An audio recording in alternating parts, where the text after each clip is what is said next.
Ja som herec, ktorý sa nikdy neľutuje a vedel som, že to musím využiť. To znamená, že tú fyzickú únavu som vlastne využil v svoj prospech pre tú emocionalitu a jednoducho možno, že to bolo aj správne preto, že menej som rozmýšľal, že ako a viac som šiel intuitívne a vlastne z vypätia toho, že naozaj, že už tie emócie si niekedy robili, čo chceli. Film Bojovník, kde vy hrajete ústřední postavu.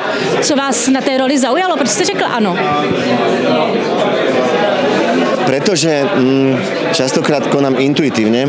Paradoxne ten scenár som si čítal cestou z Prahy do Bratislavy v aute z nejakého natáčania a jednoducho sa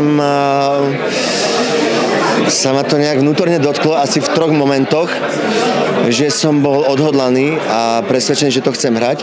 To znamená, že až tak drzo som prišiel na kamerové skúšky do Prahy, potom zase spätne z Nitry 6 hodín.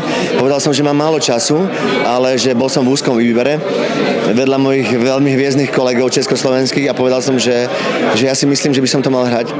A ostali takí zarazení, že kde toľko sebavedomia. A potom cestou späť som si uvedomil, že fakt to bolo také nejaké asi až moc drzé, ale potom vlastne som si povedal, že to nebolo o tom, že som presvedčený, že to mám hrať ja, ale bolo to o tom, že som ochotný vstúpiť do toho zápasu, ale nie len toho bojového, oktagonového, ale hlavne toho emocionálneho a duševného.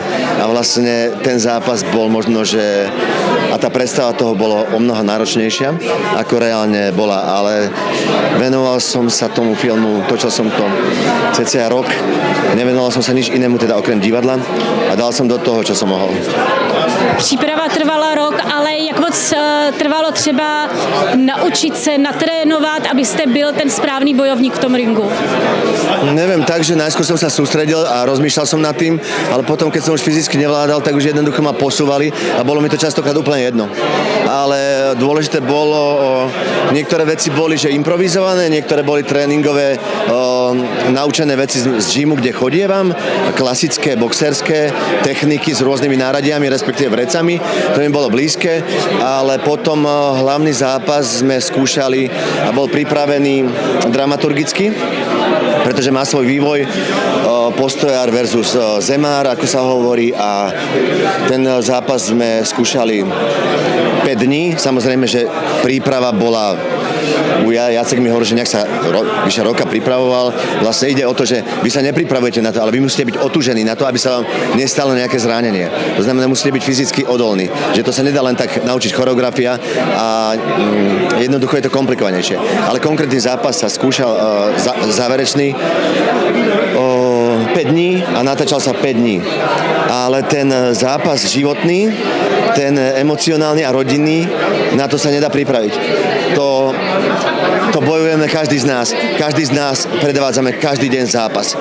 O lásku, zápas, o nejakú hmotnosť, o finančnú gramotnosť.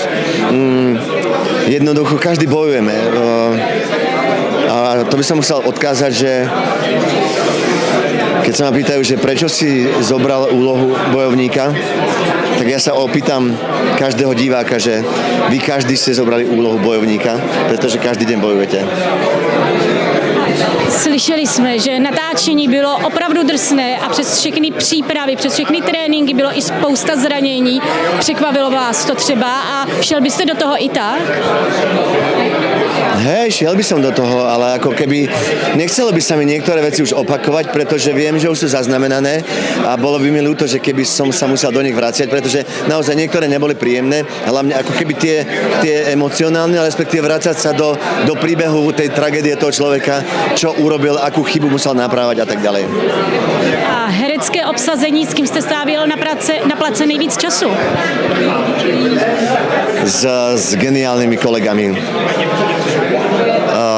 S Eliškou, s Hankou, s Jackom, proste so všetkými. Boli úžasný casting, boli to skvelí ľudia a neviem, s fightermi najviac mám z Davidka Kozmu zapamätaného, skvelý človek a bol som vďačný za to, že ma prijali k sebe nielen tí fighterskí kolegovia, ale aj tí hereckí a že som sa na ten Adamkov vaculatuje proste a že som sa naozaj na ten plác tešil, pretože som vedel, že napriek ťaživým témam a ťaživým fyzickým namáhavým obrazom, výkonom ma tam čaká veľmi veľa krásnych a pozitívnych srdc. Když si vzpomenete na natáčení, která scéna pro vás byla třeba nejtěžší natočit, nebo naopak, která vás třeba nejvíc bavila, která vám utkvěla v srdci? Veľmi veľa scén tam je taký, ale asi náročné bolo pre mňa, najnáročnejšie bol telefonát s mojou vlastnou vnúčkou, lebo to bolo natáčanie po 8-hodinovom natáčaní tréningu, kde vlastne tiež aj fighteri niektorí akože odpadávali a ja som vedel, že mňa čaká ešte 4 hodiny natáčania jedného telefonátu v šatni a vedel som, že je to hrozne vypäté a vedel som, že tá druhá strana už je natočená. To sa takto to robí. No a vedel som, že sa musím sústrediť, pretože ten obraz je rozstrihaný, ale my sme ho šli v kúse a to bol skoro až 7-stranový telefonát, kde vlastne sa menia emócie a vysvetľovania prečo a ako.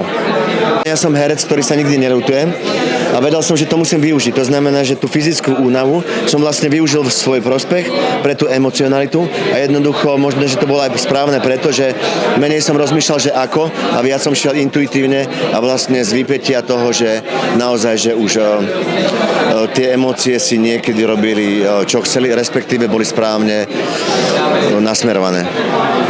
A diváci, kteří půjdou na bojovníka do kin, co vlastně uvidí, na co se mají připravit? Poviem to takto. Je to rodinný film. Naozaj si to myslím, že je to rodinný film. Nie je to film len o nejakej fight scene, ale je to naozaj, že že je to rodinný film a myslím si, že to bude krásne dielo, pretože sme tam dali veľa lásky a veľa aj fyzickej, ale aj emocionálnej energie. Tak moc děkujeme, budeme se těšit. Ďakujem pekne. Jde takhle odbít tohle signifikantní větu. Já jsem se nechal radši. Když tak poprosím ten mikrofon trochu dál od úst a pojďme naplno. To nedělám nikdy, ale dobře. Jedeme bomby! Díky moc krát a tolik jste... Myslím, že to bylo 48 hodin. 40 hodin jsem byl zpátky na place a lékaři mě doporučili, že můžu... Nemám tam chodit, no. Fotografie mezi tím představím